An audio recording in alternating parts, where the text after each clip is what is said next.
Assalamualaikum warahmatullahi wabarakatuh. Anak-anakku yang berbahagia, bagaimana kabarnya hari ini? Thayyib. Untuk mengawali pelajaran kali ini, mari kita baca basmalah bersama-sama. Bismillahirrahmanirrahim. Di kesempatan ini kita akan membahas tentang apa itu ihsan.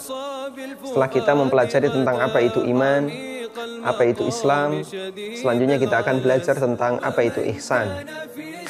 Istilah ihsan secara bahasa dari kata hasuna yahsunu ihsanan yang artinya berbuat baik. Hasuna yahsunu ihsanan artinya berbuat baik. Allah Subhanahu wa taala berfirman di surat An-Nisa, wa'budullaha wa la tusyriku bihi syai'an wa bil walidaini ihsana wa bidzil qurba wal yatama wal masakin. Beribadahlah hanya kepada Allah semata dan jangan menyekutukan Allah dengan sesuatu apapun. Wa bil walidaini ihsana, dan lakukanlah ihsan kepada kedua orang tua, wabidzil qurba, kepada kerabat dekat, dan seterusnya. Makna ihsan di ayat ini adalah berbuat baik. Dan ini salah satu di antara makna ihsan dalam Al-Quran. Kemudian ihsan menurut pengertian istilah di situ ada dua. Yang pertama, ihsan terkait beribadah kepada Allah Subhanahu wa taala. Dan yang kedua adalah ihsan ketika berinteraksi dengan sesama makhluk. Kita akan sebutkan definisi masing-masing. Ihsan terkait beribadah kepada Allah pernah didefinisikan oleh Rasulullah SAW ketika beliau ditanya oleh Jibril, akhbirni anil ihsan, tolong jelaskan kepadaku tentang apa itu ihsan. Lalu kata Nabi SAW, an ta'budallaha ka'annaka tara fa in lam takun tarahu fa innahu yara. Engkau beribadah kepada Allah ka'annaka tara, seolah-olah engkau melihatnya. Fa in lam takun tarahu, dan jika engkau tidak melihatnya, fa innahu yaraka, maka yakini bahasanya dia mengawasimu, dia melihatmu.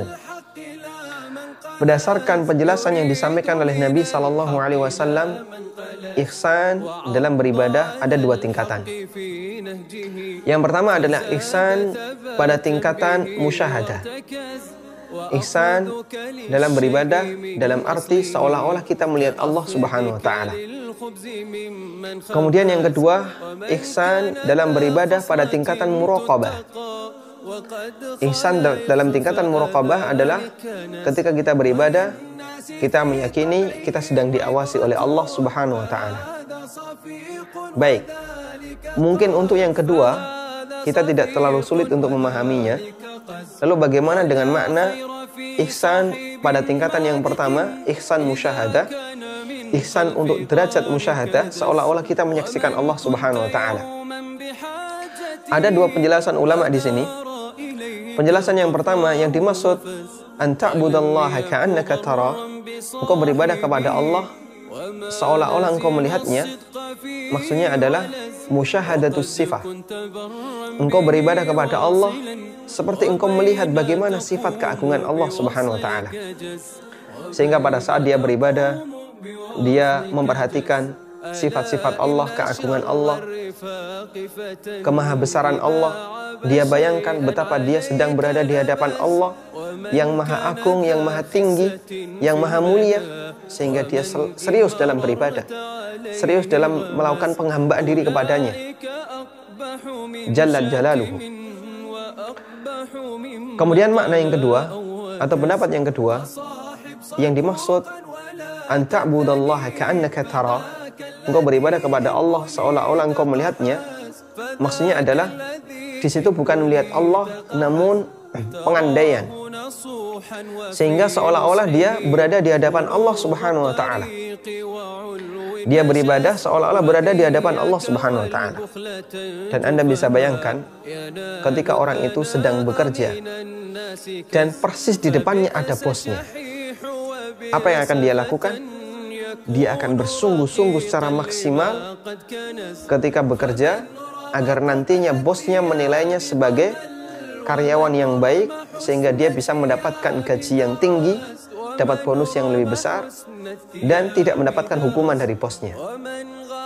Seperti itu pula ketika orang bersemangat melakukan ihsan pada tingkatan musyahadah. Dia beribadah kepada Allah dengan membayangkan seolah-olah Allah Subhanahu wa Ta'ala berada di hadapannya, sehingga dia serius dalam beribadah. Dia jaga fisiknya, jangan sampai ketika beribadah salah untuk melakukan gerakan ibadah. Jangan sampai gerakan fisiknya itu tidak sesuai dengan apa yang dianjurkan oleh Nabi SAW. Dan yang kedua, dia juga memperhatikan hatinya. Jangan sampai hatinya tidak fokus. Ibadahnya di masjid namun hatinya di dapur, atau hatinya berada di jalan, atau hatinya berada di tempat yang lain. Tapi dia fokus, fisiknya fokus, hatinya fokus. Itulah orang ihsan. Dia seolah-olah berada di hadapan Allah. Dia bayangkan seperti berada di hadapan Allah, sehingga dia serius dalam beribadah. Sehingga tingkatan ihsan yang kedua, yaitu tingkatan ihsan muraqabah, seolah-olah atau dia meyakini bahasanya dia diawasi oleh Allah, tidak lebih hebat dibandingkan tingkatan yang pertama. Karena kalau kita bekerja, ada CCTV, bos kita tidak di hadapan kita, tapi ada CCTV yang nyambung ke kantornya bos. Mungkin keseriusan kita ketika bekerja tidak sebagaimana ketika dilihat langsung oleh bosnya. Makanya ihsan pada tingkatan yang kedua lebih rendah dibandingkan ihsan pada tingkatan yang pertama. Kemudian berikutnya, ihsan dalam bentuk berbuat baik kepada makhluk. Ihsan ketika kita berinteraksi dengan sesama makhluk, baik makhluk yang hidup, yang berakal maupun yang tidak berakal.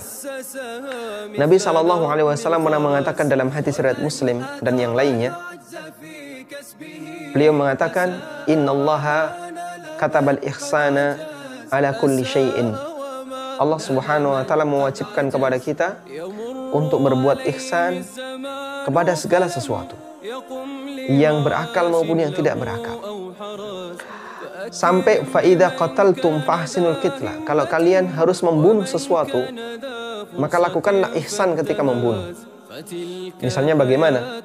Kita digigit semut, ya. Kemudian kita merasa kesakitan, kita boleh membunuhnya karena dia telah mengganggu kita. Maka pada saat membunuhnya, kita diperintahkan berbuatlah ihsan ketika membunuhnya. Sehingga kita tidak boleh membunuhnya dengan pelan-pelan, ya. Kakinya dipotong satu demi satu, satu potong, sejam berikutnya dipotong, sejam berikutnya dipotong, ya. Setelah itu ditusuk perutnya, cairannya keluar, kemudian dipotong sedikit demi sedikit tubuhnya, ya, sampai akhirnya dia mati. Maka pembunuhan yang mengandung penyiksaan semacam ini dilarang karena tidak berbuat ihsan terhadap binatang. Wa idza dzabhtum fa ahsinudz dzabha. Dan ketika kalian menyembelih binatang, maka berbuatlah ihsan ketika menyembelih. Saya mau makan sapi, saya mau makan daging kambing, maka untuk bisa kita makan harus disembelih terlebih dahulu. Dan pada waktu proses penyembelihan harus kita lakukan dengan ihsan, dengan cara yang baik, tidak ada unsur penyiksaan. Itu yang dimaksud ihsan ketika kita berinteraksi dengan orang lain, dengan makhluk yang lain. Dan ihsan kepada makhluk, di situ ada dua tingkatan. Yang pertama, ihsan yang hukumnya wajib, yaitu ihsan yang jika kita tidak melakukannya maka kita melanggar hak makhluk, seperti berbakti kepada kedua orang tua, atau bersikap adil, jujur ketika bermuamalah. Karena kalau tidak, kita menipu. Kalau tidak, kita durhaka. Ketika tidak, maka kita melakukan kesalahan yang merugikan orang lain. Ihsan pada tingkatan ini hukumnya wajib. Kemudian yang kedua, ihsan yang hukumnya anjuran. Dan itu adalah berbuat baik lebih dari kadar wajib. Sehingga andai kan tidak kita berikan, orang lain tidak dirugikan. Misalnya kita memberikan bantuan tenaga atau harta kepada orang yang membutuhkan, ya. Padahal kalau tidak, dia tidak dirugikan. Dia tetap bisa bertahan hidup, bisa bertahan dalam kondisi dia mendapatkan kondisi yang gak nyaman dalam keadaan ketika dia dapat musibah. Namun ketika kita berbuat baik kepadanya, kita mendapatkan tambahan pahala. Dan itulah ihsan yang statusnya sebagai ihsan yang hukumnya sunnah. Wallahu ta'ala alam. Semoga bermanfaat. Wassallallahu ala nabiyyina Muhammadin wa ala alihi wa sahbihi wa sallam. تنثني، فذاك الذي إن بليت قحس، فذاك الذي إن بليت قحس. تراه نصوحا وفي نصحه